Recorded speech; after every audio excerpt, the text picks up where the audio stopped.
یہ اللہ آپ تو سنتے رہتے ہیں، پتہ نہیں آپ کو ہمارا خون کیوں نظر نہیں آتا، اور کب تک ہم مار کھائیں گے؟ ہمارا گناہ کیا ہے؟ کوئی گناہ تو بتائے۔ ہم پاکستان کے وفادار ہیں، ہم اس غدار نہیں ہیں، لیکن پھر بھی ہمارے ساتھ یہ سلوک ہو رہا ہے۔ مجھے بتایا گیا کہ وقت بہت کم ہے، اور مجھے اس کا احساس بھی ہے۔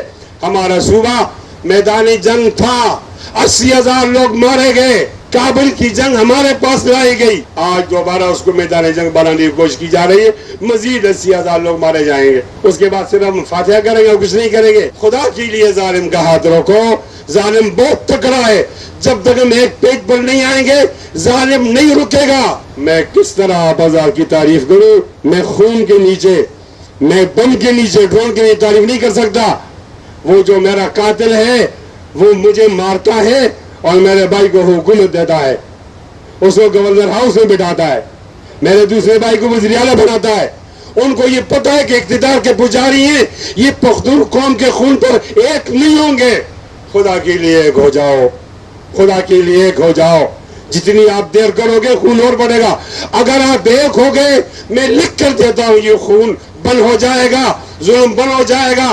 اور اگر ہم ایک نہیں ہوں گے تو ہم اسی طرح مار کھائیں گے، ایک دوسرے کو تانے دیں گے۔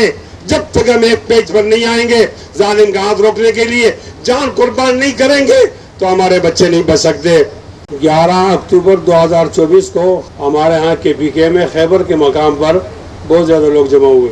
صحیح اندازہ تو نہیں بتا سکتا، لیکن الجزیرہ ٹی وی نے کہا کہ پختونوں کی یہ تعداد وہ 10 لاکھ سے زیادہ۔ ان لوگوں نے 27 مطالبات جمع کیے اور اس کے لیے انہوں نے ہاتھ بھی اٹھایا اور قسمیں بھی اٹھائی۔ ان 27 مطالبات میں ہمارے صوبے کے سارے مسائل کا حل موجود ہے۔ میری درخواست ہوگی کہ آج کے اعلامیہ میں ان 27 مطالبات کو شامل کیا جائے۔ میری ایک اور درخواست بھی ہے کہ وہاں پتہ تو ہے نا، وہاں اسد قیصر صاحب ناراض نہ ہو، وہاں پی ٹی آئی کی حکومت ہے، تو اب کس سے کے سامنے رویا جائے؟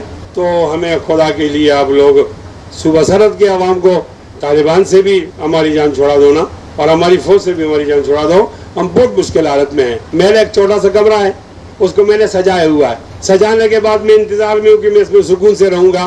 اب پہلے آتی ہے وہاں چوہا، اب چوہے کو مارنے کے لیے آ جاتی بلی، بلی نے بھی میرا گھر تباہ کر دیا اور چوہے نے بھی ہمارا گھر تباہ کر دیا۔ ہمارا کیا گناہ ہے؟ باوجود اس کے کہ ہم بارڈر پر ہیں، افغانستان کے ساتھ ہمارا خونی تعلق ہے، خدا نہ کرے ہمارے پشتوں میں کہتے ہیں غگ، جب وہ ہمیں غگ کریں کہ آؤ لڑو بار افغان ایک ہو جائیں، پھر آپ کہاں چھپو گے؟ کتنے لوگ مارو گے؟ پاکستان کی ایک اکائی کے اندر آگ جل رہی ہے، اور آگ جلانے والے جو ہے وہ عجیب لوگ ہیں، وہ بات ہی نہیں سنتے۔ اس لیے ہم یہاں آئے ہیں کہ ان بہرے لوگوں کو اونچا سنائی دیتا ہے، ان کو اونچا سنائیں، ہمارا کوئی گناہ نہیں، ہمیں نہیں مارو۔ میں آپ حضرات سے اپنی دکھ بھری یہ داستان اسے سناتا ہوں کہ آج اس آپریشن کے ذریعے ہمارے پختونوں کو وہاں سے مہاجر کر دیا جائے گا۔ مہاجر کرنے کے بعد پھر ان کے علاقوں میں جو معدنیات ہیں ان پہ قبضہ کیا جائے گا۔ آپ کے پاس کوئی حل ہے؟ ان کے کہہ دو معدنیات چاہیے تو ہمیں کیوں مارتے ہو؟ ایسا بھی تو ہو سکتا ہے کہ ہم زندہ رہیں اور آپ معدنیات لے جاؤ نا، ایسا بھی تو ہو سکتا ہے، لیکن ہمیں مار کر تم معدنیات کیوں لے جاتے؟ ہماری حالت بہت مشکل ہے۔ میں تو کہوں گا آل پارٹی سے کہ آپ باجوڑ کے اندر بھی آل پارٹیز کرو، آپ کے سامنے مائیں آئیں گی، بیٹیاں آئیں گی، وہ آپ کو دکھ بھری داستان سنائیں گی۔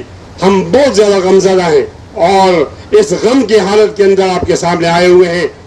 مسنگ پرسن کا معاملہ اتنا عجیب ہے، کبھی کہا جاتا ہے کہ یہ 8,000 ہے، کبھی کہا جاتا ہے یہ 9,000 ہے۔ خدا کے لیے یہ انڈیا میں تو نہیں ہے نا، یہ کہاں ہے؟ تمہارے پاس ہے نا۔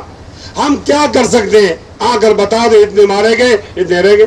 جو لوگ مارے گئے وہ لڑکیاں اپنے لیے خاوند تلاش کریں، وہ شادی کریں، وہ قسم پرسی میں، اور جو بچ گئے وہ انتظار کریں۔ ہر رات وہ لوگ اپنے بچوں کو سمجھانے کی دروازہ کھولتے ہیں اور کہتے ہیں آپ کا ابو ابھی آئے گا اور آپ کا ابو آئے گا۔ رات ہو جاتی ہے، عشاء ہو جاتی ہے، ابو واپس نہیں آتا۔ کس قسم کی مصیبت کے اندر پڑے ہوئے۔ ہم یہ قتل نہیں کہتے کہ آپ مسنگ پرسن کو زندہ چھوڑو، تمہارے منہ کو خون لگ گیا مارو، لیکن صحیح تو بتا دو نا کہ اتنے رہ گئے، اتنے مر گئے، اتنے اور ماریں گے، تاکہ بھائی ٹینشن تو ختم ہو جائے۔ خدا کے لیے ہمارے مسائل کو سمجھو۔ ہم روایتی لوگ نہیں ہیں۔ مجھے اس پشتون قومی جرگہ نے جو 10 لاکھ کی تعداد کے اندر لوگ آئے تھے اور انہوں نے 80 آدمیوں پر اعتماد کیا، میں ان میں سے ایک آدمی ہوں، اور مجھے انہوں نے کہا ہے کہ جا کر ہمارا غم سنو اسلام آباد کے لوگوں کو کہ آپ تو پاکستان میں رہتے ہیں، ہمیں ایسا لگتا ہے کہ ہم پاکستان میں نہیں رہتے، ہم کہیں اور رہتے ہیں۔ بہت بری حالت ہے ہماری اس موقع پر۔ آپ حضرات سے ہمارے ساتھ امتیازی سلوک ہوتا ہے، امتیازی سلوک ہوتا ہے، ہمارے بچوں کو ڈرون کے ذریعے مارا جاتا ہے۔ میں ایک تبلیغی اجتماع میں تھا بفا میں، مجھے اطلاع آئی کہ ہمارے بچے 3 مارے گئے، ایک گھر کے 3 بچے۔ میں نے اجتماع چھوڑا، وہاں گیا، چھوٹے چھوٹے بچوں کی لاشیں پڑی ہوئی تھی، 6واں دن تھا، ان بچوں کو دفنائے نہیں کیا تھا، وہ معصوم جیسے پھول۔ لوگ پھول پہ جنازے پہ پھول ڈالتے ہیں نا، ہمارے ہاں پھولوں کا جنازہ ہوتا ہے۔ پھول لے کر پھول آیا، پھول کر میں نے کہا پھول تم کیوں لائے ہو، تم تو خود ہی پھول ہو، پھولوں کو مارا جا رہا ہے۔ میں تعریف نہیں کر رہا جرگے کی، ہم نے وہاں سٹیٹ لیا کہ نہیں جائیں گے، معذرت کرو، ان کو پیکج دو اور آئندہ آپ ڈرون نہیں کرو گے۔ وقتی طور پر میں کہا گیا کہ آئندہ ڈرون نہیں کریں گے۔ پہلے دن بتایا گیا کہ یہ ڈرون تو آیا ہے، انڈیا سے آیا ہے اور انڈیا کے لوگ مار کے گئے۔ کیا ایسا ہو سکتا ہے کہ آج کی اس نشست کے بعد ہمارے اوپر ڈرون نہ ہو؟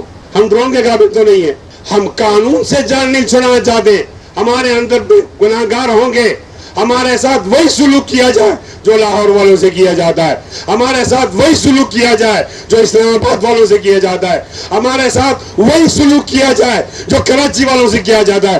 وہاں تو ایک آدمی کو ٹارگٹ کیا جاتا ہے اور تلاش کر کے پکڑا جاتا ہے، ہمیں پوری بستی کو اڑا دیا جاتا ہے اور پوچھنے والا کوئی نہیں۔ کیا ہم اس لیے پیدا ہوئے کہ جنازوں کو اٹھائیں؟ کیا اس لیے پیدا ہوئے کہ ہمارے زخمیوں کی تعداد میں اضافہ ہو؟ اے اللہ، اس گھڑی کے اندر ہماری مدد فرما کہ ایسا اعلامیہ جاری ہو جائے جو میرے دکھوں کا مداوع کرے۔ میں آپ کو شکریہ ادا کرنا چاہتا ہوں۔ میں اسد قیصر صاحب سے یا پی ٹی آئی کی دیگر ساتھیوں سے بھی کہتا ہوں کہ آپ تو جب اقتدار میں ہوتے ہیں تو سب کو نشہ ہوتا ہے، اور جب اقتدار سے آپ نیچے آتے ہیں پھر تو آپ معذرت کرتے ہیں، ہم سے غلطی ہوئی، تو میں بھی آپ کا وکٹم ہوں، مجھے پکڑا گیا اور مجھ پر غداری کا کیس بنایا گیا۔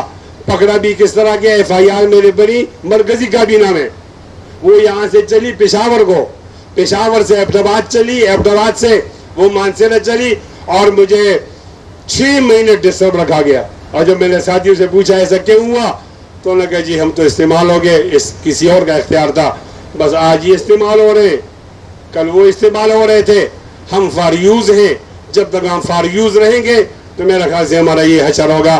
اللہ تعالیٰ کرے کوئی سلطان صلاح الدین ایوبی آ جائے اور ہمارے مظالم کا خاتمہ ہو۔ یہ اللہ، آپ تو سنتے رہتے ہیں، پتہ نہیں آپ کو ہمارا خون کیوں نظر نہیں آتا، اور کب تک ہم مار کھائیں گے؟